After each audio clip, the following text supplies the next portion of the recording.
الحمد لله رب العالمين والصلاة والسلام على النبي الكريم وعلى آله وأصحابه أجمعين ومن تبعهم بإحسان إلى يوم الدين. ہمارے ریسپیکٹڈ گیسٹ اور الگ الگ انجمنوں، الگ الگ سوسائٹیز، الگ الگ آرگنائزیشنز اور الگ الگ سوشل گروپ کو ریپرزینٹ کرنے والے ہمارے ریسپیکٹڈ تمام پریزنٹ لوگ اور ہمارے مہمانان گرامی، یہ بڑی خوشی ہے. میں نے اپنے کئی پروگرام کو کینسل کر کے میں یہاں حاضر ہوا اور میں نے اس کی اہمیت کو سمجھتے ہوئے کہ میں آپ کے درمیان یہاں حاضر ہو کر ہمارے اور آپ کے درمیان اس موجودہ حالات میں جو پولیٹیکل سچویشن ہے اور اس ملک کی جو سوشل گویا کہ حالات ہیں ان میں ہم کو کس طریقے سے مل جل کر کام کرنے کی ضرورت ہے. تو میں خود مہمان ہوں، اگرچہ ہمارے میزبان ہمارے مولانا محمود دریابادی صاحب ہیں، لیکن میں آپ کا بھی تہہ دل سے استقبال کرتا ہوں، دل کی گہرائیوں سے استقبال کرتا ہوں اور اس امید کے ساتھ میں کرتا ہوں آپ کا استقبال کہ ہم اس طرح کی چھوٹی چھوٹی نشستیں اور چھوٹی چھوٹی میٹنگس ہم بار بار کرتے رہیں گے اور اس انٹریکشن کا فائدہ نہ صرف آپ کو ہم کو ہوگا بلکہ پورے دیش کو، پورے ملک کو بھی ہوگا. جی، جہاں تک تعلق ہے میری گفتگو کا اور میری اسپیچ کا، وہ مختصر ہی ہوگی، لیکن اس کے دو پارٹ تھے. ایک پارٹ تو میں یہ تھا کہ میں موجودہ حالات آپ کے سامنے بیان کروں. حالات آپ کے سامنے بھی ہیں، لیکن میں اپنی دل کی بات کہہ دوں گا تو میرے دل کو بھی تسلی ہو جائے گی کہ میں نے اپنی زبان سے اس ملک کے حالات کو بیان کیا. ایسا نہیں کہ آپ ان سے واقف نہیں ہیں، لیکن ہماری بات کی کنٹینیویشن پیدا کرنے کے لیے ضروری ہے کہ میں اس وقت موجودہ حالات پر تھوڑا بہت روشنی ڈالوں. دوسرا میری گفتگو کا جو پارٹ کا جو حصہ ہے وہ وقف بل امینڈمنٹ کی جو خرابیاں ہیں اور ان کے جو نقصانات ہیں اس پر گفتگو میں ڈراپ کرتا ہوں اور اس پر گفتگو ہمارے ترجمان، ہمارے اسپوکس پرسن جناب قاسم نصر الیاس صاحب اس موضوع کو ٹیک اوور کریں گے. تو حضرات محترم، عروس البلاد کہتے ہیں عربی میں دلہن کو، یعنی اس ملک کی جو دلہن ہے وہ بمبئی ہے. تو عروس البلاد بمبئی جو ہندوستان کی اقتصادی راجدھانی ہے، یعنی فائنینشل کیپٹل ہے، یہ شہر ایک تاریخی شہر ہے. اس تاریخی شہر نے ہر دور میں ظلم اور ناانصافی کے خلاف آواز کو، صدائے احتجاج کو ہمیشہ بلند کیا ہے اور جب بھی یہاں سے کوئی آواز اٹھی ہے اس نے ملک میں اپنا اثر دکھایا ہے. آج جب اس ملک کی دوسری سب سے بڑی آبادی کے خلاف پورے ملک میں نفرت کا ماحول کھڑا کر دیا گیا ہے، مسلم دشمنی کو راشٹرواد اور دیش بھکتی شمار کیا جانے لگا ہے، اکثریت پسندی اور ووٹ کی خاطر حکومتیں بھی مسلمانوں کے خلاف ظلم اور ناانصافی کو اپنی کامیابی بتانے لگی ہیں. وقف ایکٹ 2025 جیسے کالے اور ظالمانہ قانون کے ذریعے مسلمانوں سے ان کی مذہبی جائیداد ہڑپنے کو قانونی جواز فراہم کر دیا گیا ہے.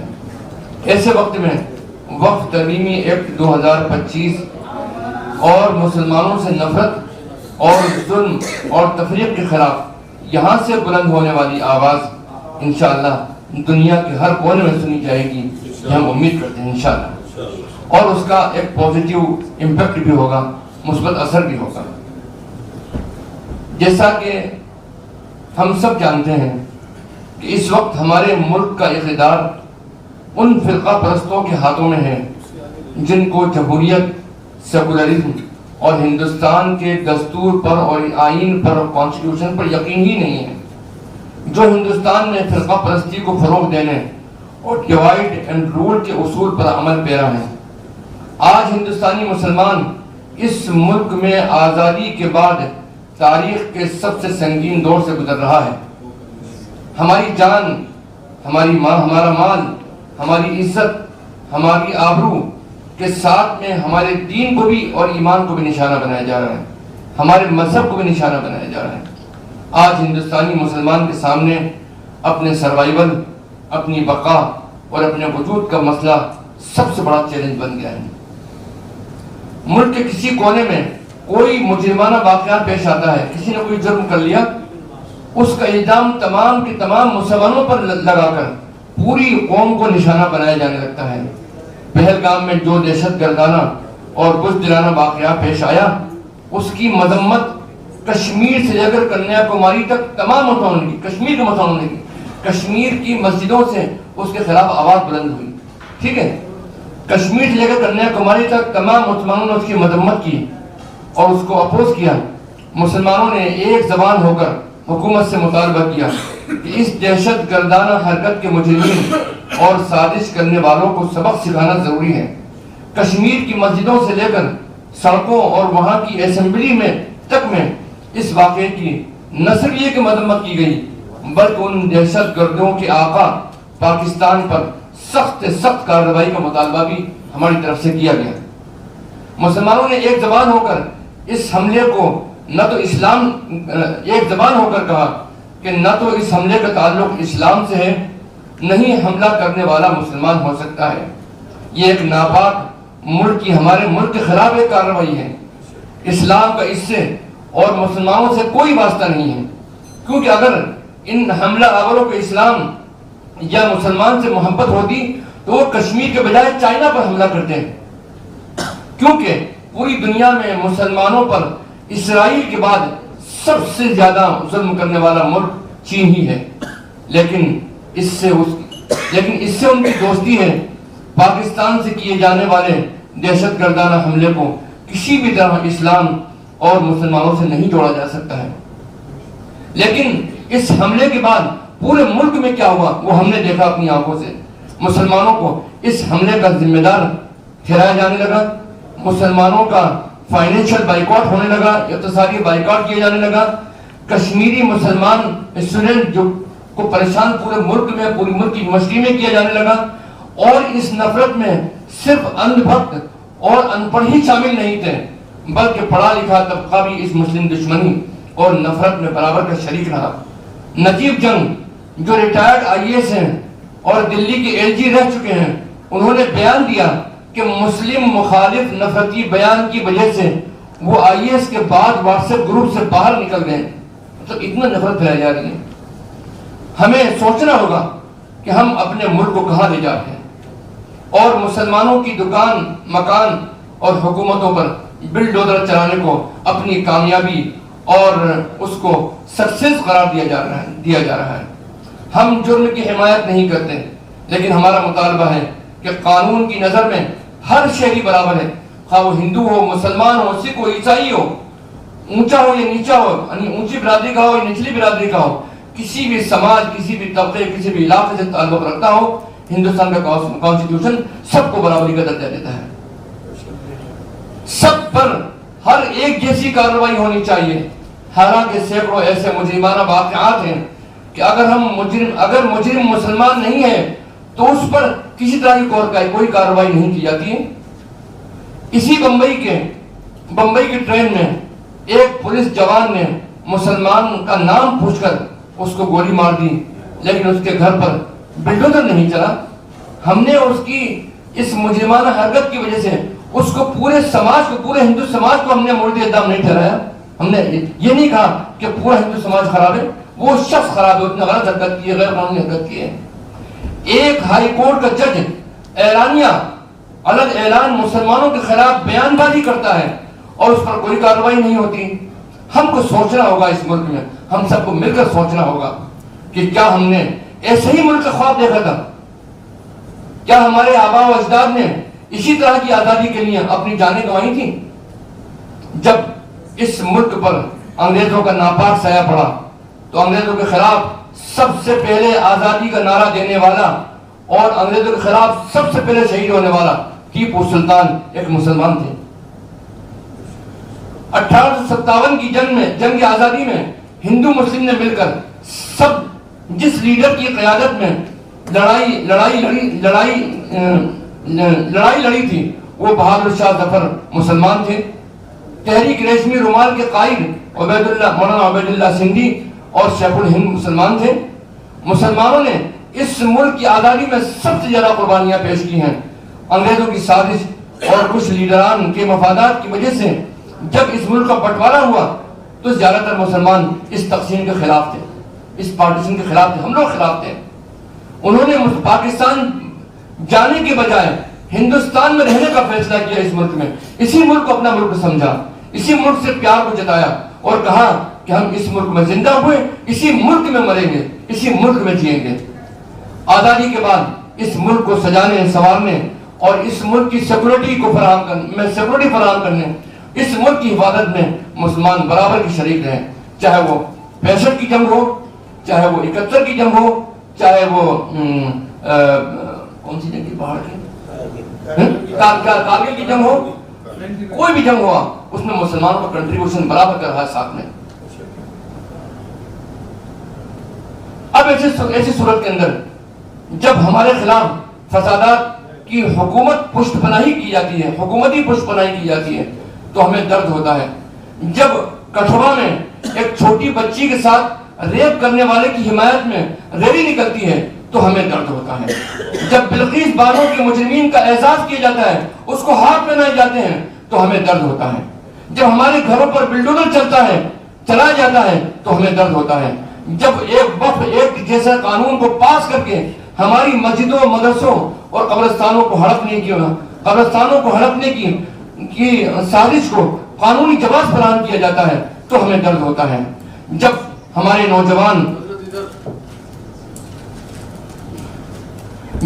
نوجوانوں کو بنا ٹرائل اور ضمانت کے سال ہر سال 15-20 سال تک سلاخوں کے پیچھے رکھا جاتا ہے تو ہمیں درد ہوتا ہے.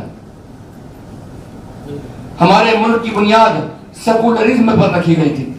ہمارے ملک کی بنیاد یونٹی ان ڈائیورسٹی پر رکھی گئی تھی. ہمارے ملک کی مثال ایک ایسے باغیچے کی ہے, ایک ایسے باغ کی بنائی گئی تھی جس میں ہر رنگ, ہر بو کے پھول موجود ہوں. آج جب فرقہ پرستوں اور فاسسٹ طاقتوں کی طرف سے یہ سازش کی جا رہی ہے کہ اس ملک کی ڈائیورسٹی کو ختم کر دی جائے, انیکتا میں ایکتا کے اصول کو ختم کر کے سب کو دھرم اور علاقے میں بانٹ دیا جائے تاکہ ان کے لیے حکومت کرنا آسان ہو جائے, تو یہ ہمارے لیے بڑے فکر کا پوائنٹ ہے, ہم کے لیے سوچنے کا ایک وقت ہے. اگر ہم چاہتے ہیں کہ ہمارا یہ ملک ترقی کرے, ہم یہاں امن و امان ہو, یہاں پر امن و امان ہو, ہمارا ملک وشو گرو بنے, تو اس فرقہ پرستی, کمیونزم اور دھرم اور علاقے کے نام پر تقسیم کے خلاف ہم سب کو متحد ہو کر لڑنا پڑے گا اور آگے آنا ہوگا. اس ملک کی سیکولرزم, اس ملک کی جمہوریت کو بچانے کی ذمہ داری ہم سب ہندوستانیوں کی ہے. جب ہم اپنے برادران وطن کو دیکھتے ہیں تو ہمیں مایوسی اور امید دونوں ہوتی ہیں. مایوسی تب ہوتی ہے جب الہ آباد کے ہائی کورٹ کے جج کا نفرتی بیان سنتے ہیں.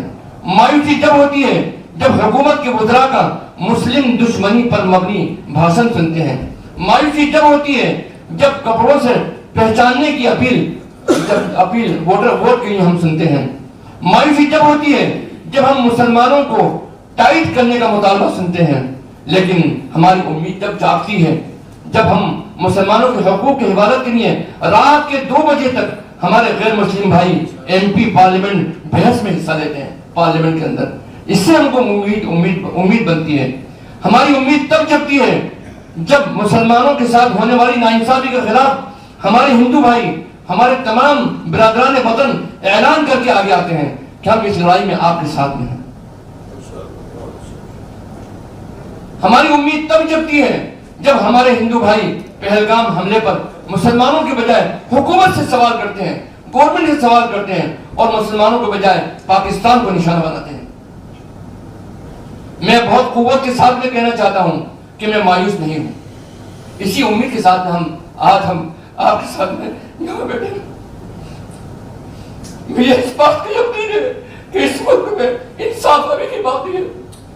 انصاف اگر باقی نہ ہوتا تو 232 ووٹ پارلیمنٹ کے اندر یونائٹڈ اپوزیشن کے ہمارے فیور میں نہ پڑتے. اس میں صرف 24 ووٹ مسلمانوں کے تھے، باقی تمام آپ ہی لوگوں کے تھے۔ اس نے ثابت کیا ہے کہ اس ملک میں ابھی انصاف زندہ ہے، اس ملک میں اقلیتوں سے محبت رکھنے والے زندہ ہیں، اور آپ نے ثابت کر دیا ہے آپ سب لوگوں نے اس بات کو۔ اور ابھی مسلمانوں پر جو سب سے بڑا ظلم وقف ایکٹ کو 2025 کو پاس کر کے کیا گیا ہے، جس کے خلاف مسلم قوم سراپا احتجاج بنی ہوئی ہے، اور ہم نے یہ طے کر لیا ہے آل انڈیا مسلم پرسنل بورڈ نے، اور آپ کو بھی ہمیں بھرپور تعاون چاہیے کہ یہ قانون ایک کالا قانون ہے، اس کے خلاف ہم پیسفل احتجاج کریں گے، یہ ہمارا ڈیموکریٹک رائٹ ہے۔ اس ملک کے قانون نے، اس ملک کے دستور نے ہم کو حق دیا ہے کہ ہم، اور جب تک کہ حکومت یہ قانون واپس نہیں لے لیتی ہے، ہم اپنا جو احتجاج ہے اس کو کنٹینیو کریں گے۔ اس احتجاج اور اس وقف ایکٹ کی واپسی تک ہماری لڑائی میں ہم اکیلے نہیں ہیں، ہمارے ساتھ آپ سب لوگ بھی موجود ہیں۔ یہ ہمارے لیے بڑی قوت ہے، اس میں ہمارے لیے بڑی ہماری زبردست اسٹیمنا ہے، سب بہت اسٹیمنا ہے ہمارے لیے اس بات کے لیے، اور اس کے لیے میں آپ سب اللہ کا بہت دل کی گہرائیوں سے شکریہ ادا کرتا ہوں۔